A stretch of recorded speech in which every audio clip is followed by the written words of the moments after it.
시우 리바이블에 오신 여러분을 주님의 이름으로 사랑하고 축복합니다. 자, 우리 지난 시간까지 다윗 왕조의 이야기를 들었습니다.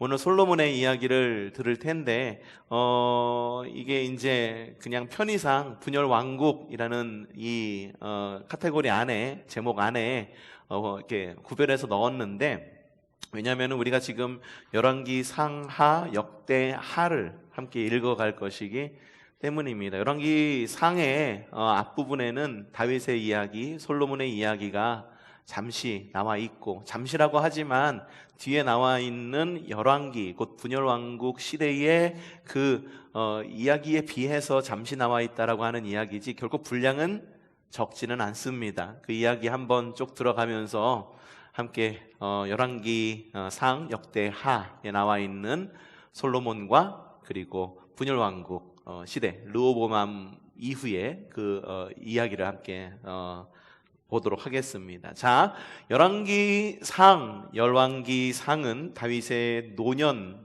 시절로부터 시작이 됩니다. 언제나 한 나라의 큰 권력이, 가장 큰 권력이 저물 때쯤이면은 사람들 사이에 이슈가 되는 것이 있습니다. 그럼 바로 다음 왕이 누가 될 것인가?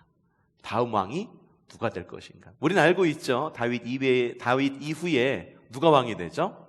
예, 솔로몬이 왕이 된다라는 것을 알고 있습니다. 하지만 이 시대 사람들은 그게 이슈였어요. 그리고 왕위를 두고 줄타기하고, 그리고 왕위를 둘러싼 여러 가지 음모들이 등장을 하는데, 대표적인 음모가 바로 다윗의 아들이었던 아도니아의 음모입니다. 이 아도니아는 당시에 가장 유력한 왕권 후보였었습니다. 자, 열왕기상 1장 5절 말씀 한번 읽어보죠. 자, 시작. 그때에 다윗과 핫깃 사이에 태어난 아들 아도니아는 자기가 왕이 될 것이라고 하면서 무엇처럼요? 후계자처럼 행세하고 다녔다. 어떻게 다녔느냐? 뒤에 이야기가 나오죠. 자신이 타고 다니는 병거를 마련하고, 자기 병거를 마련했다라고 하는 건 자기가 타고 다닐 만한 전용 차량, 전용기 이런 걸 마련했다라고 하는 거예요. 그리고 기병과 호위병 50명을 데리고 다녔다.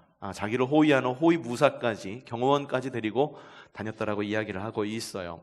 이 아도니아가 가장 유력한 왕권, 대권 후보였었습니다. 왜냐면 많은 사람들이 이 아도니아를 지지했기 때문이죠. 특별히 당시에 제사장이었던 아비아달, 그리고 다윗의 오른팔 장군이었던 요압, 이렇게 둘이 합세를 해가지고 아도니아를 막 지원 사격하고 다니고 있었습니다. 그 누가 보아도 차기 대권이었던 거죠.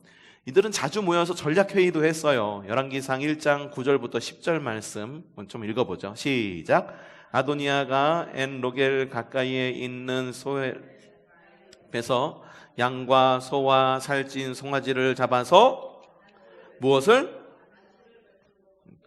자기의 형제인 왕자들과 유다 사람인 왕의 모든 신하들을 초청하였다. 형제인 왕자들과 모든 신하들을 잔치를 베풀고 파티를 열고, 그리고 미국 같으면은 이 대선에 나가려고 하면은 사람들을 모아가지고선 지지자를 얻고, 그리고 이렇게 모금 활동을 하죠. 그래가지고서 그거를 한 것 같아요. 잔치를 베풀었다.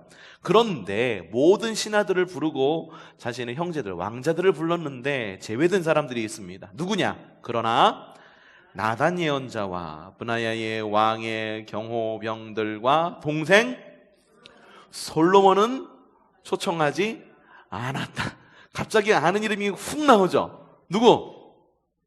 솔로몬이라는 이름이 확 나옵니다. 아도니아가 왕권을 이어받고 싶었어요. 그리고 종교적으로 제사장의 지지도 받고, 군사적으로 장군의 지지, 요압의 지지도 받고 있었음에도 불구하고 그의 이복 동생이었던 솔로몬을 그 잔치에 초대하지는 않았다고 합니다.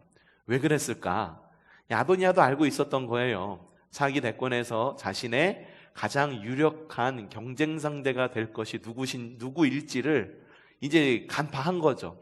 그리고 그 사람을 갖다가 솔로몬을 매장시키고 아예 왕 위에 거론되는 그런 사람으로 아예 그냥 올라오지 못하도록 그냥 밟으려고 솔로몬을 갖다가 아예 그냥 제껴두고 그렇게 자신들이 모임을 가졌던 겁니다.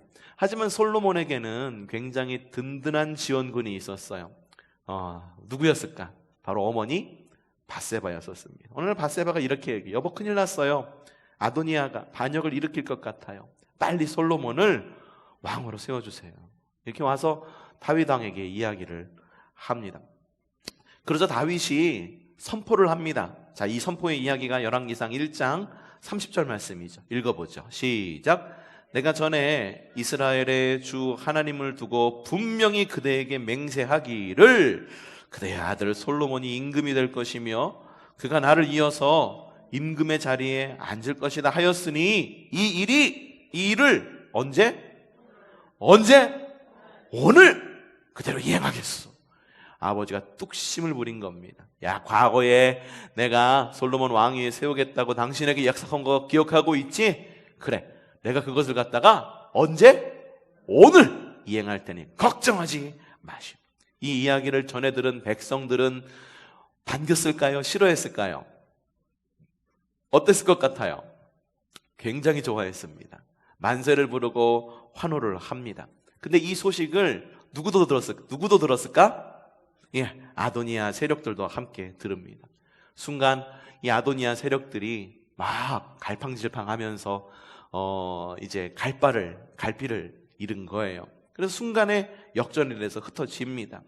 그리고 난 다음에 다윗의 죽음이 나오는데 이게 이제 우리가 지금 이 전체를 갖다가 한번 개괄적으로 쭉 보는 거예요. 세부적인 이야기는 좀 뒤에 이야기를 보고 볼 건데 개괄적인 이야기를 여러분에게 말씀드리는 겁니다. 다윗이 유언을 합니다. 도망자 시절에 다윗 나를 섭섭하게 했던 사람들 모두 남겨두지 말아라. 솔로몬에게, 그리고 누구에게? 밧세바에게 이야기를 한 겁니다. 그리고 나의 오른팔로 열심히 나를 따랐던 요압 역시 그대로 두지 말고 숙청해라. 숙청자 리스트를 쭉 만들어서 솔로몬에게 물려줍니다. 그 이후에 솔로몬이 왕위에 오르게 되는데 그의 나이 20살 때 오르게 됩니다. 아버지 다윗의 유언에 따라서 숙청 작업을 합니다. 아도니아, 요압, 아비아달 할 것 없이 모두 다 자리에서 물러나게 하고, 지금 같으면은, 얼마 전 같으면은, 의문의 죽음, 이런 거는 아니겠지만, 의문의 죽음, 이런 건 아니겠지만, 자리에서 공식적으로 내려오게 하고, 그리고 목숨을 빼앗고, 그래가지고 숙청 작업을 완료를 합니다. 쉽게 얘기해서 정계 개편이죠. 정계 개편. 새로운 왕이 올라왔으니, 새로운 대통령이 올랐으니, 정계 개편을 해서 자신의 뜻에 따라서 통치를 할 수 있게끔 주변 사람들을 내 사람으로 이렇게 불러들이는 거죠. 이렇게 보면은 솔로몬은 탕평을 한 왕은 아니었던 것 같아요. 자기 사람들 골라가지고선 이렇게 위에 앉혔으니 말이죠. 이 솔로몬 시대에는요, 최대 영토와 그리고 최대 명성을 누리는 그런 호사를 누리게 됩니다. 또한 성전도 완성이 되죠. 역사학자인 요세푸스에 의하면 이 솔로몬은 외교와 언변의 귀재였다라고 이야기를 하고 있어요. 성경의 이야기가 아니라 역사학자, 그 당시를 활동했던 요세푸스라고 하는 사람이 이야기한 거예요. 무역로를 장악하고 부를 축적해서 그 어느 때도 누리지 못했던 엄청난 부를 누렸던 시절이 바로 솔로몬의 시대였었습니다. 하지만 인생 후기에 들어서면서 시들해집니다. 이유는 아내가 너무 많았어요. 옛날에 우리 그 의자왕 이야기하면서 삼천궁녀 이야기한 거 들으신 적 있으시죠? 이게 좀 날조된 역사라는 이야기도 있어요. 의자왕은 그렇게 나쁜 왕이 아니었다. 삼천궁녀는 이후에 사람들이 의도적으로 나쁜 왕으로 만들어서 이후에 세워지는 왕 혹은 새로운 나라에 도움이 되려고 그렇게 기록한 거다라고 하는 해석들이 지금 나오고 있는데, 솔로몬은 아내가 아내가 몇 명이었냐 하면은 바로 1000명의 아내가 있었습니다. 1000명의 아내, 1000명의 아내, 1000명의 아내. 그들의 이야기를 들어주는 것만 해도 한마디씩만 해도 몇 마디? 1000마디. 2마디 들으면 2000마디. 3마디 들으면 얼마나 피곤했겠습니까? 그들의 요구를 다 들어주려고 하는 거예요. 그런데 이들이 정체성이 이방인이었다는 거죠. 유대인이 아니었다라고 하는 거죠. 그러니까는 각종 이스라엘 민족에게는 어울리지 않을 법한 그런 요구들을 많이 요구합니다. 뒤에서 함께 보도록 하고요. 결국 솔로몬 이후에 남유다와 북이스라엘로 분열이 됩니다. 자, 열왕기 하에서는요, 그 다음에 이어지는 열왕기 하에서는요, 분열 왕국을 이야기하면서 불순종 열전으로 이어갑니다. 사무엘상 사무엘 하가 여러분 유대 성경에서 한 권이었다라고 여러분에게 말씀을 드렸을 겁니다. 기억나시죠? 그것과 마찬가지로 열왕기상, 열왕기 하도 한 권이었었습니다. 근데 이것이 70인역이라고 하는 성경으로 번역이 되면서 2권으로 나뉘게 된 거예요. 열왕기상, 열왕기 하. 여러분 성경은 번역서입니다. 그거 계속해서 제가 말씀을 드려요. 성경은 번역서입니다. 그러니까 여러분 성경을 읽을 때 한 번역서만 읽어서 이해가 안 된다 하면 딴 번역서를 읽으셔도 되는 거예요. 간혹 가다가 한 번역서만 읽는 그런 사람들이 있기도 해요. 킹 제임스 버전이 정통이다라고 말하는 사람들도, 흠정역이라고 하는 킹 제임스 버전이 정통이다라고 말하는 사람들이 있는데 그건 이단이고요. 그리고 신천지에서는 개역 성경만 읽습니다. 개역 성경만 읽어야지만, 그 성경만 읽어야지만 그들의 교리가 완성이 될 수 있기 때문에 단어 하나하나 이런 거 조합해서 굉장히 조잡스럽게 만든 것이 신천지 교리거든요. 그러니까 그 성경을 읽지 않으면은 교리가 완성이 되지 않는 거예요. 그러니까는 성경 한 권만 두고 그 성경만 죽어라고 파는 거죠. 근데 성경은 뭐다? 번역서다. 번역서다. 맨 처음에는 히브리어 성경이 있었고요. 유대인의 그 히브리어 성경이 있었고, 이것이 이제 그리스 로마 시대에 들어서면서 알렉산더 대왕이 딱 왕궁 이렇게 딱 이렇게 역사에 드러나면서 알렉산드리아라고 하는 도시를 세우고, 그 알렉산드리아라고 하는 도시에 알렉산드리아 도시 안에 큰 도서관을 지어서 그 안에다가 온갖 세상의 모든 책들을 갖추어 놓으려고 알렉산더 대왕의 신하들이 그렇게 열심히 노력을 했습니다. 근데 그 가운데 하나가 바로 성경이었어요. 근데 읽으려고 보니까는 못 읽겠더라. 왜? 외국어로 기록되어 있으니까. 그래서 이스라엘 사람들 가운데에 가장 유력한, 가장 똑똑한 70명의 사람을 뽑아가지고 히브리어를 헬라어는 그리스어입니다. 그리스어로 번역을 한 것이 바로 70인역이라고 이야기를 하는 거예요. 70명의 사람들이 번역했다라고 해서 70인역이라고 이야기를 합니다. 바로 그 70인역에서 열왕기상, 열왕기하로 나뉘게 된 거예요. 자, 우리 한번 보도록 할까요? 자, 열왕기상은 어떻게 나눌 수 있느냐? 1장부터 11장까지는 통일왕국 시대에 대한 이야기입니다. 다윗의 죽음과 솔로몬의 등장에 대한 이야기, 그리고 솔로몬의 번영에 대한 이야기가 등장을 하죠. 기브온에서의 1000번째, 그리고 지혜를 얻고 장수하고 명예를 줄 것이다라고 하나님의 복의 이야기. 하나님이 솔로몬을 높이십니다. 그리고 성경에는 뭐라고 적혀 있냐면 백성들은 포도나무와 무화과 나무 아래에서 평안을 누렸다라고 그렇게 기록이 되어 있고, 그리고 성전 건축을 하죠. 출애굽을 한 지 480년이 지났을 때에야 비로소 성전을 지을 수 있게 됩니다. 하지만 1000명의 아내들이 있었다라고 하는 것. 그리고 12장부터는 분열왕국 시대를 보여주고 있습니다. 르호보암과 여로보암부터 남북 왕조로 분열 왕국으로 분열이 되고요. 여러 왕들의 통치 이야기. 그래서 여러왕, 그래서 열왕기. 여러왕, 그래서 열왕기 상하, 그래서 열왕기라고 이야기를 합니다. 농담으로 들으세요. 근데 그럴듯하죠? 예, 열 왕기, 모든 왕들의 이야기, 여러 왕들의 이야기. 그런데 남유다보다 북이스라엘의 이야기가 훨씬 더 많이 나오고 있어요.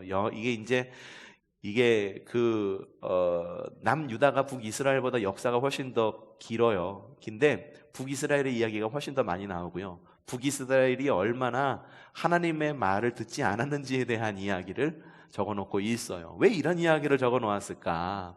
좀 기분 좋고 은혜되는 이야기를 성경 안에다가, 그런 이야기만 성경 안에다가 적어놓으면 좋을 텐데 말이죠. 그렇죠? 여러분, 언제나 선한 사람에게서만 배울 게 있는 것이 아닙니다. 내가 저 사람이 왜 그럴까 하는 그런 사람에게도 배울 게 있는 거예요. 아시겠죠? 선한 사람에게서는 선한 것을 배우십시오. 그러면 악한 사람에게서는 무엇을 배울까요? 악한 것 배우세요? 아니에요. 그러면 안 되고, 저렇게 하면 안 되는구나 라는 것을 배우면 됩니다. 근데 사람들은 대부분 어디에 영향력을 받냐 하면은 선한 것에 영향을 받지 않고 악한 것에 상당히 물들기가 쉽습니다. 그래서 옛날에 그런 말이 있잖아요. 근묵자흑이다 라는 말이 있죠.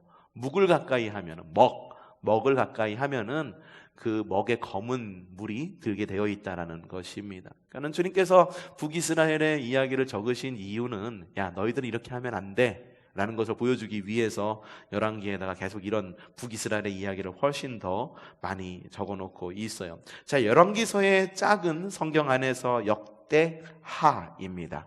역대하.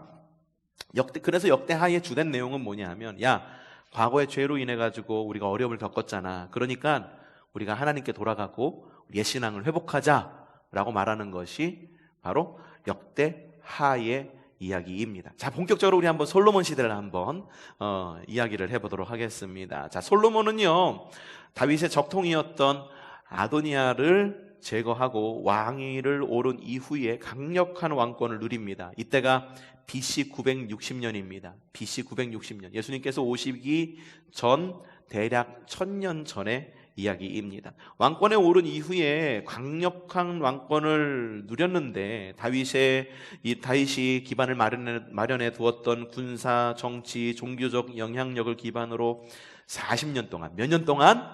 40년 동안 20살에 올라갔고 60살 환갑 때까지 굉장히 평화, 외교, 무역에 활발한 어떤 그런 전성기를 맞이할 수 있게끔 한 것이 솔로몬입니다. 그런데 이 외교를 열심히 하다 보니까는 외국 사절들과 친하게 지내야 되잖아요. 그 나라들과. 그래서 그 나라들에 있는 공주들을 데려와가지고 결혼을 하게 됐는데, 아내가 700명, 첩이 300명. 그래서 아내가 총 1000명의 아내가 있었다라고 하는 거예요. 또한 솔로몬 시대에는 대규모 건축을 했습니다. 이게 대규모 건축을 한다라고 하는 거는요, 그 왕이 얼마나 큰 힘을 가지고 있느냐의 척도예요. 지금이야 나라에 이런 재산이 많으면 대규모 건축을 할 수도 있죠. 신도시 계획하고, 요즘에 한참 또 신도시 때문에 말이 많고 여러 가지 사건들이 있기는 합니다만, 어쨌든 재력만 있고 이런 것이 있으면 신도시도 만들고 커다란 건축물도 이런 기업에 의해서 올라가고 그러지만, 그 시대는 그런 시대가 아니었거든요. 누군가가 큰 재력이 있었던 것도 아니고, 그렇기 때문에 왕들이 사람들을 모아서 사람의 힘으로 모든 토목공사를 해야 됐던 겁니다. 옛날에 우리 그거 한 적이 있죠. 새마을운동, 여러분들 기억하시죠? 새벽종이 울렸네, 새 아침이 밝았네. 요즘에 아이들은 몰라요. 청년들도 잘 몰라요. 아침마다 그 흑백 텔레비전 있었죠. 이렇게 큰, 이렇게 여는 텔레비전 있으셨어요? 그거 있는 집 부자였던 거예요. 부자인 집이었었어요. 그걸 딱 열고 딱 틀으면은 텔레비전이 한 번에 나오지 않고 번쩍이면서 조금 있다가 서서히 떠오르면서 이렇게 나오던 그런 시절이 있었습니다. 새마을운동 같은 거였던 거예요. 사람들이 아침마다 나와가지고, 새마을운동은 아침만에만 했었죠. 그런데 이 토목공사는 온 날 백성들을 모아가지고선 강제 노역을 시킨 겁니다. 그러다 보니까는 이런 여러 가지 일들이 겹쳐가지고 이 분열의 조짐이 보이게 된 거죠. 솔로몬은 굉장히 사치했어요. 그리고 건축도 그리고 생활도 굉장히 많은 재정을 쓴 사람이 솔로몬이었었어요. 그로 인해 가지고 백성들의 세금이 증가합니다. 건축 동원으로 인해 가지고 원성이 자자해집니다. 그러다 보니까는 점점 하나님보다 사람의 눈치를 보게 되는 거예요. 사람의 눈치.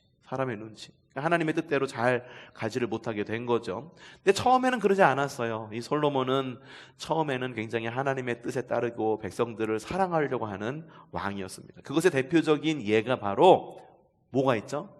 일천번제가 있어요. 일천번제가 1000번 제사입니까? 1000의 번제입니까? 우리 교인들은 잘 알고 있네요. 1000의 번제입니다. 이걸 한 번에 1000번 제사를 한 번에 1000회에 제사를 드린 건지 아니면은 한 번 한 번 나누어 가지고선 1000번을 드린 건지는 알 수는 없어요. 근데 1000번제는 1000번에 나누어서 드린 어떤 1000번 제가 아니라 1000번제였다라고 하는 거 기억하시기 바라고요. 이 왕위에 오르고 난 다음에 솔로몬의 첫 정사가 뭐였었냐 하면은 기브온 산당에서 1000번제를 드렸습니다. 왜 기브온 산당이었을까요? 왜 기브온 산당? 솔로몬 시대에 법궤가 이스라엘에 없었을까요? 솔로몬 시대에는 법궤가 이스라엘에 있었어요. 그런데 이 법궤를 하나님의 그 성막 안에 모시지 않고 어디에 모셨다라고 제가 설교 시간에 얘기했는데 기억나세요? 다윗의 장막에 모셨어요. 다윗은 자신이 건축을 할 것이라고 생각하고 있어서 임시 거처를 만든 거죠. 그래서 기둥을 만들고 그리고 방수천을 덧대어서 간단한 텐트를 만든 거예요.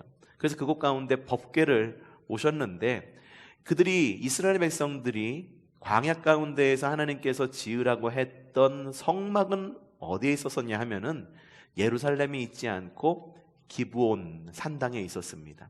그래서 기브온 산당에서는 제사장을 중심으로 한 그런 번제와 그런 전통적인 예배가 있었고, 그리고 다윗의 장막에서는 또한 다윗이 세운 여러 제사장들과 예배자들을 통한 임재하심의 예배가 그 가운데에 있었어요.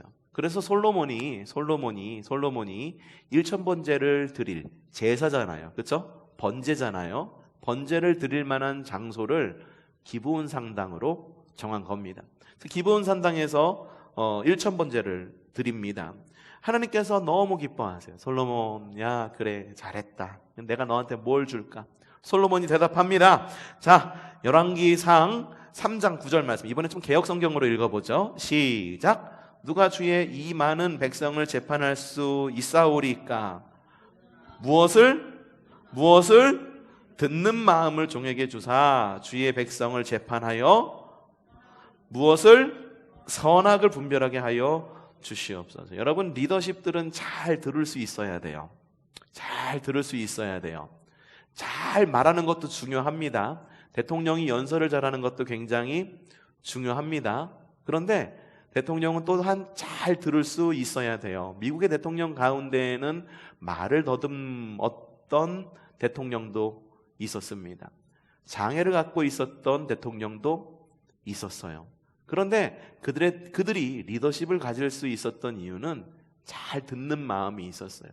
백성들의 원성, 백성들의 말, 국민의 소리, 이 이야기를 잘 들을 수가 있었던 대통령이었기 때문에 장애를 가지고 있었고 말을 더듬는 그런 대통령이었음에도 불구하고 사람들의 존경을 받을 수 있었던 거죠. 솔로몬은요, 무려 예수님 오시기 전 1000년 전에 그걸 안 거예요. 야, 그래, 왕이면은 칼자루 들고선 휘두르는 사람이 아니라 백성의 말을 듣는 사람이구나. 이게 예수님 오시기 전에 1000년 전에 생각했다라고 하는 것은 굉장한 일입니다. 이거 보통 일이 아닌 거예요. 그 당시에는요, 왕이 되면은요, 무엇이든 가질 수가 있었어요. 남의 아내까지도 가져올 수 있었고요. 한 가정쯤은 완전히 무너뜨리고 왕의 말 한마디면은 그냥 뭐 이 백성을 그리고 이웃 나라를 쳐들어가거나 무너뜨리는 것쯤은 그냥 말이 아니었던 왕권 중심의 시대였다라고 하는 거예요. 그런데 솔로몬이 바로 그런 시대에 원했던 것이 무엇이었냐? 첫 번째, 듣는 마음이었다. 또 하나는 무엇이었냐면은 선악을 분별하게 하여 주시옵소서라고 이야기를 하고 있어요. 선악을 분별한다라고 하는 거는 옳은 일과 그른 일을 분별해 달라고 하는 그런 솔로몬의 마음인데, 옳고 그름의 기준이 무엇일까요? 주님 말씀이에요. 주님 법이에요. 그게 솔로몬은 정의다라고 생각하고 있었다라고 하는 거예요. 솔로몬이 생각한 정의는 사람의 인정에 따라서, 아니면은 사람에 따라서 똑같이 나누어 주는 것, 혹은 상대에 따라서 좀 다르게 나누어 주는 것, 그게 정의가 아니라 하나님의 법을 준행하면서 그 안에서 어느 것이 옳은 것이고 어느 것이 그른 것인지를 분별하는 것, 그것이 정의다라고 생각을 한 거예요. 많은 사람들이 정의를 위해서 많이 힘쓰지요. 근데 언제나 정의를 위해서 힘쓰지만 언제나 반대의 의견이 나오기도 합니다. 왜냐하면 정의를 위한 노력들은 사람들마다 다 다르기 때문이에요. 어떤 사람들은 똑같이 나눠주는 것이 정의다라고 이야기를 합니다. 공평하게 똑같이.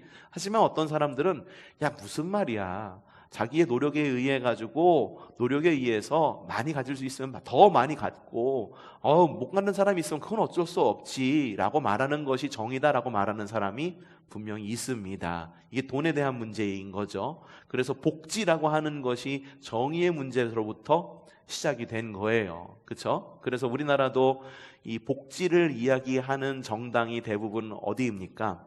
이 우측에 있는 정당이 아니라 좌측에 있는 정당, 그렇죠? 좌측에 있는 정당 가운데에서도 직접 그 정의라는 이름을 갖고 세운 정당도 있죠.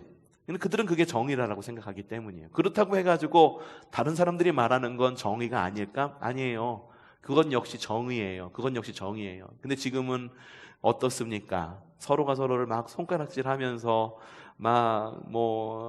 지금 특별히 또 선거철이라 해가지고선 막 어려운 그런 마음 어려운 일들이 막 일어나고 있잖아요. 그 사람들이 잘못된 걸까? 잘못된 건 아니에요.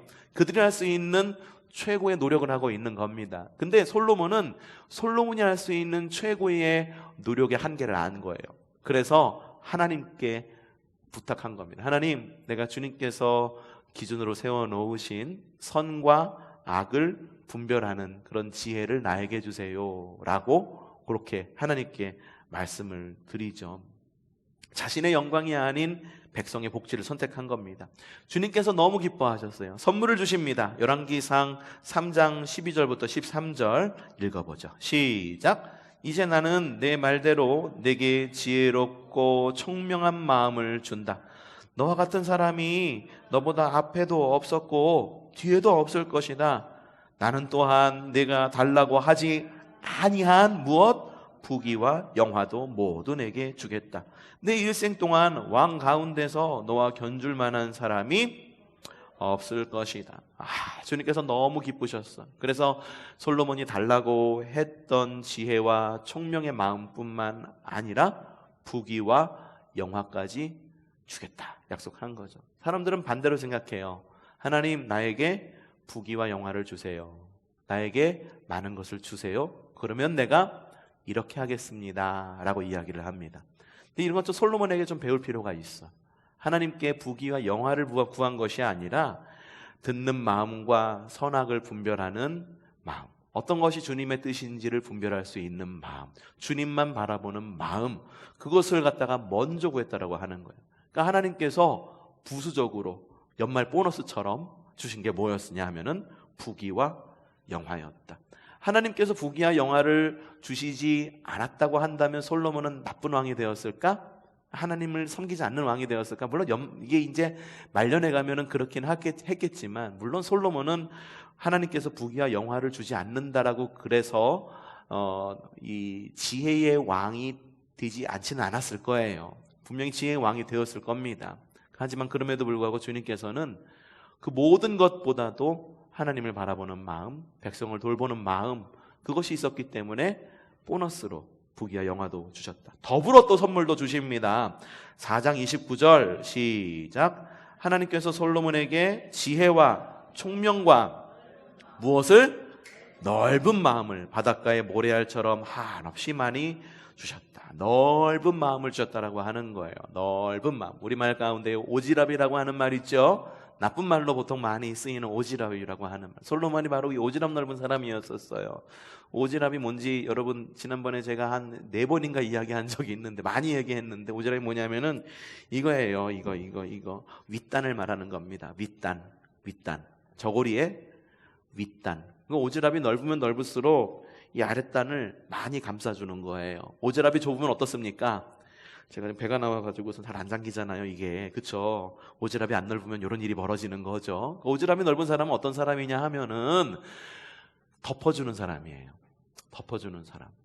괜히 오지랖 넓어, 뭘 그렇게 신경을 써, 남의 일에 뭐 신경을 써. 근데 그게 이제 아무도 모르는 선행으로, 그리고 좋은 마음으로 그 사람을 갖다가 선한 마음으로, 주님의 마음으로 돕는 것은 좋은 일이에요. 정말 좋은 일입니다. 여러분, 오지랖 넓은 사람이 되셔야 돼요. 오지랖 넓은 사람. 오지랖 좁은 사람이 되시겠어요? 좁아가지고 좀만 움직이면은 툭 터져가지고선 그냥 다 드러나는 그런 삶을 사시겠습니까? 여러분, 오지랖 넓은 사람이 되셔야 됩니다. 솔로몬이 바로 그런 사람이었다라고 하는 거죠. 솔로몬의 업적이 있어요. 첫 번째, 굉장히 지혜롭게 통치했습니다. 굉장히 현대적 경영 원칙을 따라 지금에 보아서도 굉장히 뒤지지 않는 경영 원칙을 만들어서 국가를 운영을 했고, 나눈 어떤 행정구역을 나누었는데 12개 행정구역으로 나누어가지고 그 행정구역을 맡는 사람들을 세웠어요. 지금으로 말하자면은 지방자치제 정도가 되겠죠. 똑같지는 않지만 지방자치제 정도가 되겠죠. 그래서 행정장관을 파송해서 조직적으로 그 땅을 다스리게 했고, 그리고 세금과 11조를 거둘 수 있도록 그렇게 조직을 개편을 했습니다. 그리고 복지도 굉장히 잘했어요. 백성들을 1년에 한 달은 그들이 열심히 일하지 않아도 곳간에서 나오는, 왕실 곳간에서 나오는 음식으로 그들이 먹고 살 수 있도록 곳간문을 활짝 열기도 했습니다. 좋죠? 나도 그러면 좋겠어. 나라에서 곳간문을 좀 열어줘가지고 열어줘가지고 1년에 한 달쯤은 아무것도 안 하고 그냥 한 달은 쭉 여행하면서 다니는 거예요. 얼마나 좋을까라는 생각을 해보기도 했고요. 건설 사업을 합니다. 앞서 말한 요세푸스가 이야기합니다. 솔로몬은 성경 인물 중 가장 탁월한 행정가였다라고 요세푸스가 그렇게 증언을 합니다. 열왕기상 6장 7장 그리고 역대하 3장 4장에서는 성전 건축을 하는 솔로몬의 모습이 등장을 합니다. 성전 건축은 사실 다윗이 한 것이나 다름이 없어요. 모든 재료들은 다윗이 다 준비해 놓았어요. 다윗이 다 준비해 놓았습니다. 안타깝게도 다윗은 성전을 짓지 못했죠. 솔로몬이 짓는데, 솔로몬이 왕위에 오른 지 4년 봄부터, 제위 4년 봄부터 솔로몬 4년부터 건축을 시작해서 7년 동안 건축을 합니다. 성막의 2배 규모였었고, 이 성전의 특징이 앞에 기둥이 2개가 있었는데 그 두 기둥의 이름이 뭐였죠? 잘 알고 있는 야긴과 보아스라고 하는 2 기둥이 있었는데, 이 2 기둥은 성전 안에서 하는 역할이 없었어요. 뭐를 갖다가 받친다던가, 뭐를 갖다가 이렇게 지지한다던가 그런 역할을 한 것이 아니라 그냥 기둥 2개가 세워져 있어요. 이게 무슨 의미냐 하면은 아무것도 바치지 않고 그 2개의 이 기둥은 주님만 바친다라고 하는 의미예요. 상징적 의미를 갖고 있었습니다. 성전 건축 후에 궁을 건설을 합니다. 근데 13년 동안. 성전은 몇 년? 7년. 궁은 몇 년? 13년. 이게 좀 바뀌었으면 어땠을까라는 생각이 들기도 하는데, 궁을 13년 동안 건축을 해요. 총 몇 년? 20년. 20년 동안 건축을 한 거예요. 대규모 토목 사업을 한 거죠. 백성들이 어땠을까? 죽을 맛이었겠지. 맨날 불러가지고 일하라고 부르고, 세금은 세금대로 높아지고. 또 솔로몬의 업적 가운데 하나가 성전을 완공한 겁니다. 열왕기상 8장 그리고 역대하 6장 7장. 그 성전 봉헌식을 하면서 다윗의 장막에 있었던 이 법궤를 성전 안에 있는 성전 안으로 지성소로 옮기게 됩니다. 하나님께서 너무 기뻐하시고 여호와의 구름이 성전에 가득하고 기도가 끝나자 하늘에서 불이 내려서 제물을 불살랐다라고 기록이 되어 있고요. 성전 봉헌식은 14일 동안 계속되었습니다. 소만 2만 2천 마리, 소가 2만 2천 마리, 양이 12만 마리, 제물이 성전 봉헌식에 쓰여졌다라고 이야기를 합니다. 그 이후에 하나님은 솔로몬과 언약을 맺으세요. 세 가지 약속이 있습니다. 하나는 성전에 대한 약속, 왕조에 대한 약속, 또 하나는 형벌에 대한 약속. 형벌을 뭘 약속을 했을까? 이 모든 것이 하나님께서 복을 주시겠다라고 한 건데 조건부였던 거예요. 자, 새로 봉헌된 성전에 대한 약속이 열왕기상 9장 3절에 나와 있습니다. 읽어보죠. 시작. 그에게 말씀하셨다. 내가 나에게 한 기도와 간구를 내가 들었다. 그러므로 나는 내가 내 이름을 영원히 기리려고 지은 이 성전을 거룩하게 구별하였다. 따라서 내 눈길과 마음이 항상 이곳에 있을 것이다. 주님의 눈길과 마음, 주님께서 얼굴을 보여주시는 성전이 되겠다라고 이야기를 한 거죠. 또한 다윗 왕조를 계속 이어가게 할 것이다 라고 약속을 하십니다. 근데 이게 조건부예요. 읽어보죠. 시작. 너는 내 앞에서 내 아버지 다윗처럼 살아라. 이 조건이 있죠. 조건이 뭐예요? 네 아버지 다윗처럼 살아라. 다윗처럼 살아라. 다윗이 흠이 없었기 때문에 다윗처럼 살라고 그런 건가? 그건 아니에요. 하나님께서 다윗을 너무 사랑하셨어. 주님의 얼굴을 바라고 주님의 영광을 위한 삶을 살았어. 주님께서 모든 것을 갖다가 다 아심에도 불구하고 사랑하신 거죠. 주님께서 우리의 모든 것을 알고 계세요. 그럼에도 불구하고 사랑받는 자가 되시기를 바랍니다. 그럼에도 불구하고 사랑받는 자가 돼야지 그럼에도 불구하고 열심히 했는데 그럼에도 불구하고 주님께서 미워하는 자가 돼서는 안 된다라고 하는 거죠. 다윗처럼 살아라. 그리하여 내가 내게 명한 것을 실천하고 내가 내게 준 율례와 규례를 온전한 마음으로 올바르게 지켜라. 그리하면 내가 내 아버지 다윗에게 이스라엘의 왕좌에 앉을 사람이 그에게서 끊어지지 아니할 것이다. 약속한 대로 이스라엘을 다스릴 내 왕좌를 내 영원히 지켜주겠다. 그렇지 않으면 내 형벌의 약속도 있습니다. 열왕기상 9장 6절부터 7절 시작. 그러나 너와 내 자손이 나를 따르지 않고 등을 돌리거나 내가 내게 일러준 내 계명과 율례를 지키지 아니하고 곁길로 가서 다른 신들을 섬겨 그들을 숭배하면 나는 내가 준 그 땅에서 이스라엘을 끊어버릴 것이고 내 이름을 기리도록 거룩하게 구별한 성전을 외면하겠다. 그러면 이스라엘은 모든 민족 사이에서 한낱 속담거리가 되고 웃음거리가 되고 말 것이다. 주님께서 원하시는 게 뭘까요? 많은 그런 재물, 많은 헌금, 많은 헌신. 글쎄, 주님께서 원하신 거는 딱 하나예요. 솔로몬의 마음이었다라고 하는 거예요. 솔로몬의 마음. 우리에게 원하시는 것도 딱 하나예요. 여러분의 재산을 원하실까? 여러분의 가진 열심을 원하실까? 여러분이 가진 재능을 원하실까? 물론 그런 것이 있다고 한다면 교회를 세워나가는 데에는 굉장히 큰 도움이 될 것입니다. 재정으로 교회를 도울 수도 있겠죠. 그렇죠? 재능으로 교회를 도울 수도 있겠죠. 열심으로 교회를 세워나갈 수도 있을 것입니다. 그런데 그것들이 전부 나에게 없다라고 한번 생각해 보세요. 그러면 무엇으로 하나님을 섬길 수가 있겠습니까? 그러면 주님을 섬기는 것을 멈추시겠어요? 주님께서 원하시는 건 단 하나예요. 그렇기 때문에 단 하나인 겁니다. 뭐냐면은 우리의 마음을 원하시는 거예요. 우리의 마음을 하나님께서 우리의 마음을 원하시는 이유는 우리의 마음을 얻으면 그 모든 것은 자연스럽게 따라온다는 것을 주님께서 너무 잘 알고 계시는 거예요. 주님도 그러셨잖아요. 솔로몬이 많은 부와 명예를 먼저 구한 것이 아니라 무엇을 구했습니까? 지혜를 구하고 듣는 마음을 구하고 하나님께 의와 정의를, 하나님의 정의를 구했을 때 하나님께서 기뻐하심으로 솔로몬에게 부와 명예도 주셨잖아요. 그렇죠? 하나님도 같아요. 그러니까 우리가 하나님께 드릴 수 있는 가장 큰 봉헌물이 뭔지 아세요?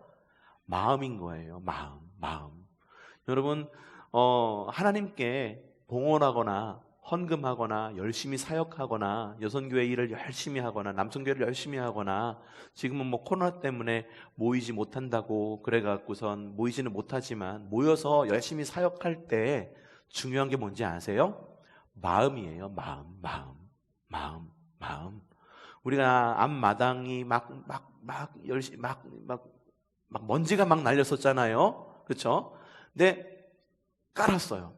어찌 도움을 얻고 그리고 우리의 재정을 드리고 성도들의 열심으로 마당을 깔았습니다. 근데 이게 계속해갖고 우리한테 회자되고 보면서 기분 좋은 일인 이유가 뭐냐 하면은 그때 한 마음으로 우리가 그 사역을 했기 때문이에요.